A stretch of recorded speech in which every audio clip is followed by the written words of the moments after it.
महाराष्ट्रात गुटखा बंदी असूनही त्यांचा खुलेआम व्यापार सुरू आहे।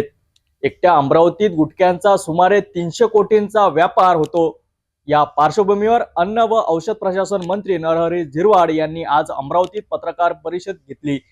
सिटी न्यूजने या परिषदेत थेट आणि बेचोर प्रश्न विचारले। या चर्चेतून कोणते मुद्दे समोर आले आणि मंत्र्यांनी काय उत्तर दिले, पाहूया आमचा खास रिपोर्ट। एक बड़ा प्रश्न है पूरा, एक मानसिक स्वास्थ्य, शारीरिक स्वास्थ्य, सामाजिक स्वास्थ्य और आपराधिक स्वास्थ्य। इसके लिए सबसे बड़ी जिम्मेदारी बनती है गुटखा विक्रेताओं की।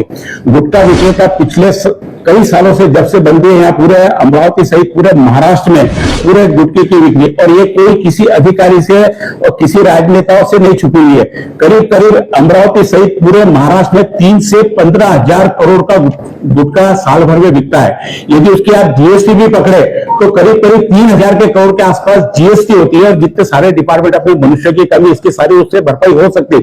लेकिन हर डिपार्टमेंट को मालूम है कि गुटखा इतना बिके जाता है, उसके साथ में गुटखे के साथ में सिर्फ उसके शारीरिक स्वास्थ्य नहीं, साथ में अपराधीकरण भी बढ़ता है क्योंकि पैसा मिलता है। साथ ही जितने भी अधिकारी है सबका पोषण उस गुटखे के माध्यम से होता है। एक गुटखे को यदि आपने रेगुलर कर दिया, क्योंकि गुटखा बिकना बंद तो होता नहीं है, किसी के इसमें ताकत ही नहीं गुटखा बंद करने की, ना आप में ना अधिकारी में ना किसी से, वो कंटिन्यू बिकते जा रहा है क्योंकि वो लॉबी प्रशासनिक और शासकीय अधिकारी से ज्यादा पावरफुल है।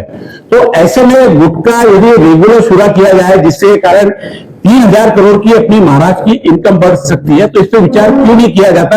क्योंकि अपराधीकरण भी बढ़ रहा है, आपके जो अधिकारी है वो भी एक जगह ये काम करने के लिए बाकी जगह उनका ध्यान नहीं जाता। तो इसके लिए क्या योजना है आपकी? आता हा मुद्दा तुमचा अतिशय महत्वाचा आहे। तर एका बाजूने बंद तर होतच नाही, सुरूच असतो, तर आपण पहिला प्रयत्न करू का तो बंद कसा होईल। त्याच्यानंतर सरकारमध्ये तो बंद होण्यासाठीचा काही कार्यकाळ ठेवू आपण, त्याला सुद्धा मनुष्यबळाची गरज आहे। स्वतःचं व्हिजिलन्स असलं तर तो वेगळा भाग आहे, आता स्वतःचं व्हिजिलन्सची माणसंच नाहीये, त्याच्यामुळे आपल्याला ती अडचण आहे। मग त्याच्यासाठी आपण काही उसनवार माणसं घेऊ शकतो का? हाच आढावा राज्यभरातून वेगवेगळ्या स्तरावरच्या अडचणी ज्या आहेत त्या सोडवण्याच्यासाठी तिथं मुख्यमंत्री असतील, उपमुख्यमंत्री, कॅबिनेट समोर जाऊन त्या सगळ्या चर्चा घडून त्याच्यानंतरच आपल्याला पुढे जावं लागेल। पण पहिला प्रयत्न हाच असला पाहिजे का मी असं ऐकतो हे जे काही गुटखा बनवला जातो याच्यात हे जे काही केमिकल टाकलं जातं आणि ते असंच आहे का इतर गोष्टी कदाचित माणूस टायमिंग खातो, पण गुटखा खाणारे त्याला कायम स्वरूपीच तोंडात लागतो आणि त्याच्यामुळे त्याला कॅन्सर सारखे आजार जे काही होतात ते होऊ नयेत म्हणून आपण पहिला प्रयत्न तर बंदीतच ठेवू, नंतर जीएसटीचा वगैरे विचार करू। कारण ते लाकूड कुठून काही इम्पोर्ट केलं जातं आणि त्याला केमिकलची साथ देऊन का जे मी असं ऐकतो ज्या लाकडापासून फक्त माणसं जाळण्याचं काम होतं ते इथं गुटखा म्हणून आपण प्रबोधनातून काही करू शकतो का? जसं मीडियाच्या माध्यमातून करतो तसं लोक प्रबोधनातून काही करू शकतो का? ते किती वाईट आहे असं। तरुण मुलं आता म्हातारा कोणत्याच गावात होऊन मारायला तयार नाही, तरुणच मारतात। एक दिवस असं येईल का आपल्याला म्हातारा पूर्वी राहायचा हे मुलांना सांगावं लागणार आहे। अशी अवस्था फक्त गुटखाच नाही, अनेक त्याच्या बाजूने अनेक असे चुकीचे प्रकार होतात, त्या पद्धतीने आपण प्रयत्न करायचा प्रयत्न। सर ये गुटखों का कभी सैंपल भी नहीं लिया गया। आपने कहा कि महाराष्ट्र से बाहर को, अमरावती में भी फैक्ट्री है, पूरे महाराष्ट्र में कई जगह इसकी फैक्ट्री है जो लोकल में बनता है। ये सब चीजों की जानकारी नहीं है सर, ऐसा नहीं हो सकता कि आप लोगों को इनकी जानकारी नहीं है करके। उसमें वो उसका गुटखा 2 रुपए की पूरी 10 रुपए में बेचता है, ब्लैकमेलिंग चल रही है, प्लस नकली गुटखा आता है, स्वास्थ्य पे जो ज्यादा परिणाम डलता।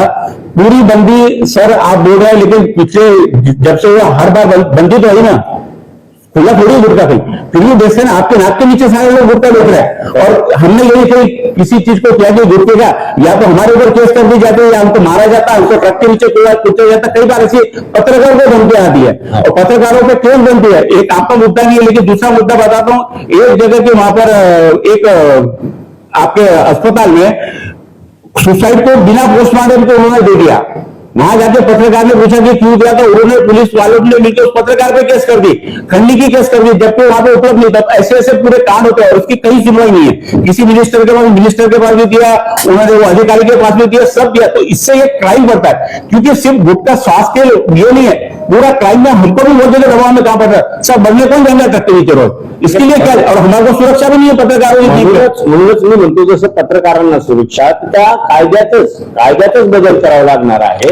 आता मध्यंतरी मी ह्याच विषयावर बोललो होतो का बाबा, जसं वाळू माफिया किंवा तुम्ही पत्रकार म्हणून हॉस्पिटलला गेले किंवा कुठे गेले तर मागच्या 1-2-3 वर्षापूर्वी काहीतरी पत्रकार लोकांच्या मारहाणीच्या याच्यावर काही कायदा करण्याच्या संदर्भातली सरकारनं त्यावेळी दर्शवली होती। ते काय केले त्याची मी माहिती घेतो, आणि जेणेकरून नॉन बेलेबल काहीतरी होईल गुन्हा, तो नॉन बेलेबल हुई। सर अधिकारी भी शामिल रहते, जैसा 353 हम तो अधिकारी को हमारे पे केस करने पे पूरी कलम होती है। आप उसको सुधारना करिए, पत्रकार सर समाज के लिए काम कर रहा है, ठीक है ना। अधिकारी को यदि केस भी बनती है तो अधिकारी सरकारी पैसे से कोर्ट में जाएगा, हमको हमारे पैसे टाइम खराब करके जाना है। तो ये चीजें रुकने के लिए आपका क्या अभी सेशन में आप प्रयास करेंगे इसके लिए?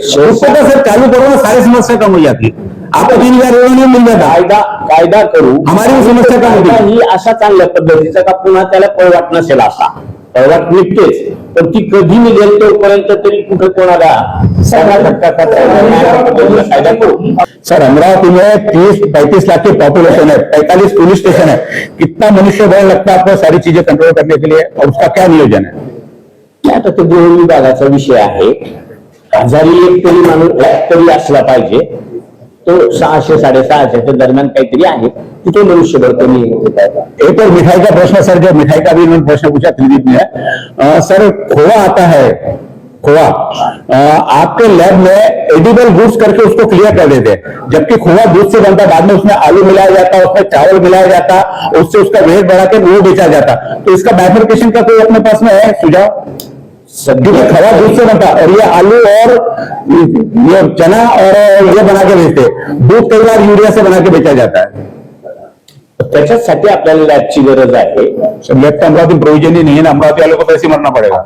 अमरावतीच्या आपण मुंबईला, आता मुंबईला नेतो, ठाण्याला नेतो, किंवा आता नागपूरला झाल्यानंतर त्या एकदम जवळ राहणार आहे। आपण किती दिवसात एक आता 2 महिने तर सगळ्या प्रक्रियेला लागेल ना। 2 महिन्यात सर 5-5 महिन्याची मला दुसरा काय इलाज आहे? सर ऐसा नियम बन सकता है कि दूध का सैंपल 2 दिन में देना, खवे का 3 दिन में दे देना रिपोर्ट करके, इसका कोई टाइमलाइन है क्या उसकी, सैंपल्स की कितने दिन में देना चाहिए करके? 12-13 दिवसात मिळाला पाहिजे। पण प्रत्यक्षात मिळतो 4-5 महिन्याची पेंडिंग आहे सॅम्पल। सर प्रायव्हेट वाले को सुबह दो शाम को दे देते लागतात, ते लागू नयेत, म्हणूनच आपण या पर्यायी व्यवस्था सुरू करतोय। त्याचे 12 दिवसाचं सुद्धा लागायला नको, 5व्या-6व्या दिवशी मिळालं पाहिजे, म्हणून आमदारवरती जर समजा ती लॅब आहे मोबाईलला, पहिल्या याच्यात तुम्हाला अमरावतीची व्यवस्था करू। सर पिछले 3 सालों में लोकल अधिकारी ने गुटखे का सैंपल लेके कुछ कार्रवाई हुई क्या? पिछले 3 सालों में लोकल अधिकारी ने गुटखे का सैंपल लेके उसकी कार्रवाई, उसके कुछ रिजल्ट आया है, कैसी जानकारी है क्या आपके पास? तपास करतो, कारण मी अजून तिथवर तर काही गेलेलो नाही। काही सॅम्पल चेक केल्यानंतर अधिकारी रखना था अपने प्रेस कॉन्फ्रेंस में यहाँ पे, अधिकारी होंगे ना फूड एंड ड्रग्स वाले, जवाब देंगे ना वो। असं काही झालंय काय?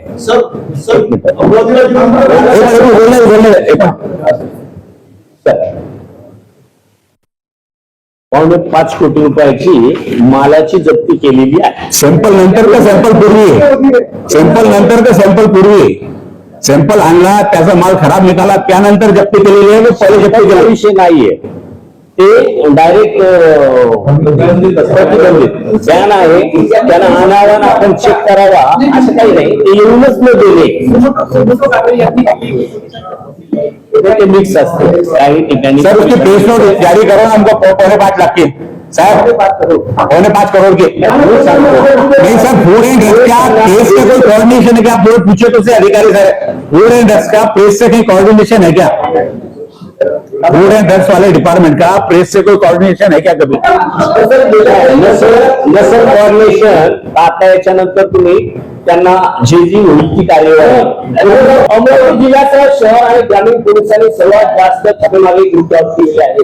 आपल्याला जर पाहिली तर सर्वात जास्त अमरावती पोलिसांनी गुटख्याची धाड टाकली आहे. दुसरा प्रश्न असा आहे की राज्यात केंद्रात सरकार आपलं महाविकास आघाडीच्या सरकारमध्ये सुद्धा कमतरता हीच कर्मचारी असताना आता मात्र केंद्रात आणि राज्य सरकार आपलं ठोस निर्णय नाही, कायद्याची अंमलबजावणी नाही. आपण दयनीय अवस्था ज्या विभागात आहेत आपण मान्य करत आहात की नाही? माणसं नाहीत आणि माणसं नसली तर सगळी दैनीय आहेत एकाने सांगण्याची आवश्यकता नाहीये. मला वाटतं माणसांशिवाय ते काम पुढे जाणारच नाही. गुटखा बंदी असूनही अमरावतीतच नव्हे तर संपूर्ण महाराष्ट्रात तो खुलेआम विकला जातो. प्रशासनाच्या डोळ्यावर नेमकं कोणतं झापड आहे? सिटी न्यूज हा विषय थांबणार नाहीत. गेल्या अनेक वर्षांपासून महाराष्ट्रात गुटखा बंदी आहेत, पण काळ्या बाजारातून नक्कीच त्याची विक्री सुरू आहेत. आता मंत्री नरहरी झिरवाळ यांनी कायद्यात बदल करून गुटखा निर्मिती आणि विक्री पूर्ण थांबवण्याची ग्वाही दिली आहे. हा निर्णय केवळ घोषणा राहतो की प्रत्यक्षात अंमलबजावणी होते हे पाहणे महत्वाचं ठरेल.